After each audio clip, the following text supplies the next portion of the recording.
Imagine waking up next to someone perfect. Always attentive, always available, but not human, a robot. Does it seem like science fiction? It isn't anymore. Love with machines is shifting from futuristic myth to real possibility.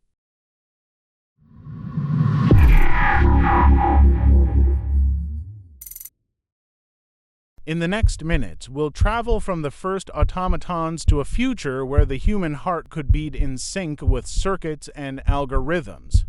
Imagine millions of people choosing an artificial partner instead of a human one.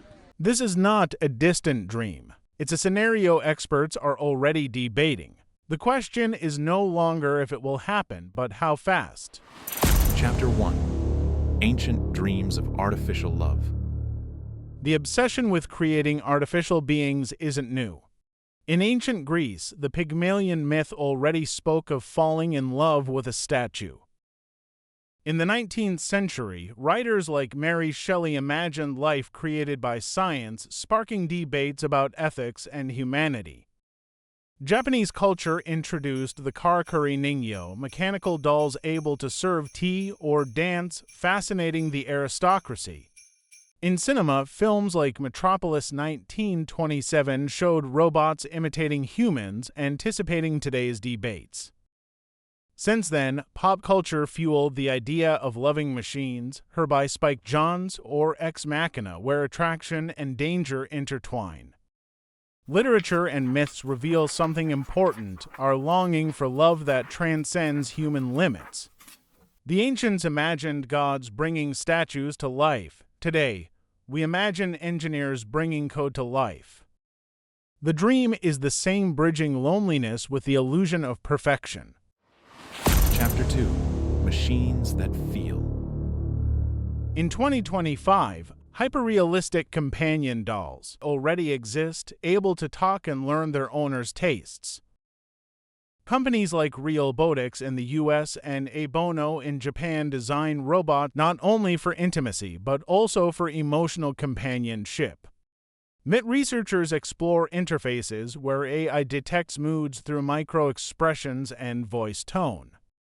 Sophia, Hanson Robotics' Humanoid, showed us machines can simulate charisma and even crack jokes in public.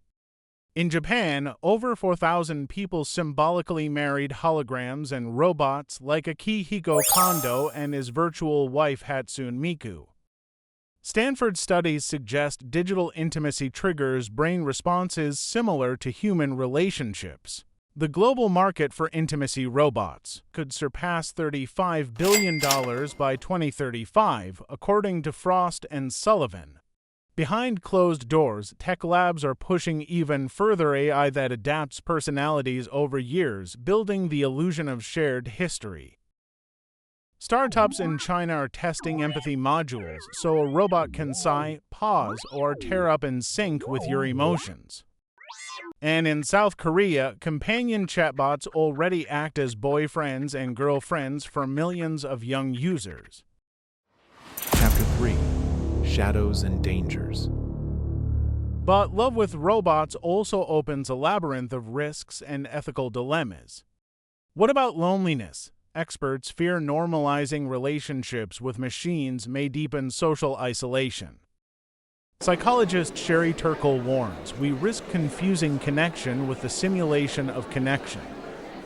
In South Korea, a documentary showed families digitally recreating deceased loved ones. Relief was real, but so was emotional pain. Love with robots also raises legal dilemmas. Could a person marry a machine? What kind of rights should they be granted? Philosopher Yuval Noah Harari warns that relationship with machines could become an industry. And like any industry, corporations may control it, extracting intimate data to manipulate desires and consumption.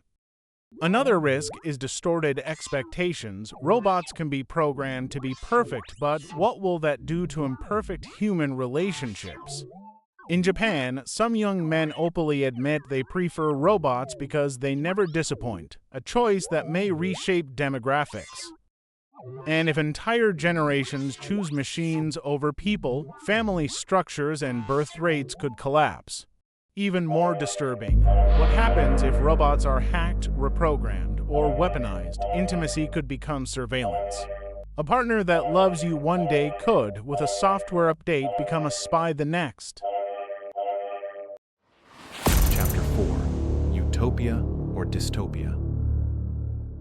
In a utopian scenario, robots could provide companionship to the elderly, easing loneliness in aging societies. They could act as emotional therapists, helping people overcome trauma without judgment.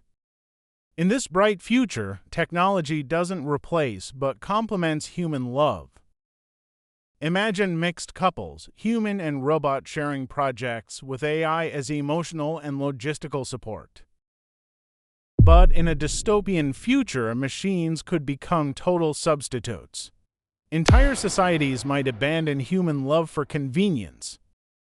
Films like Blade Runner 2049 already warned us, characters living with holograms designed to love unconditionally. In this dark vision, love becomes not a bond between people but a programmed product.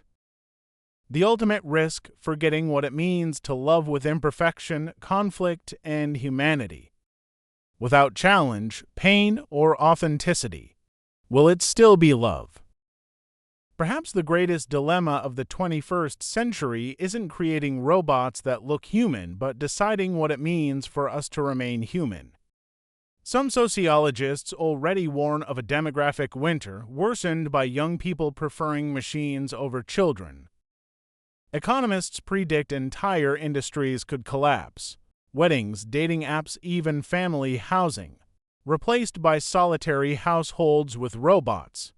On the other hand, optimists imagine polyamorous constellations where humans and robots coexist, each fulfilling different emotional roles. The future will be paradise for some and a nightmare for others. Chapter 5. The final question. Love with robots is inevitably part of the future. Its impact won't be defined by tech, but by our ethical and cultural choices. Do we want a world where robots are loyal companions or one where they replace the most human thing we have? As Isaac Asimov once said, the saddest aspect of life right now is that science gathers knowledge faster than society gathers wisdom. You, listening now, would you dare to fall in love with a robot? Leave your answer in the comments and subscribe for more journeys into the future here on Futurepolis. Remember, the future is not written by machines, it is written by us. Maybe the real question isn't whether robots will be able to love us, but whether we'll still remember how to love one another. Technology might offer the illusion of the flawless partner, yet it's humanity that gives love its imperfect beauty. Every step we take today will shape the intimacy of tomorrow. Will we welcome robots as companions, or will we yield to them as substitutes? The answer won't be found in science fiction. It all comes down to the decisions we make together. That is the true power and the true responsibility of being human. The future of love has already arrived. The only question that remains is, how will we choose to live it?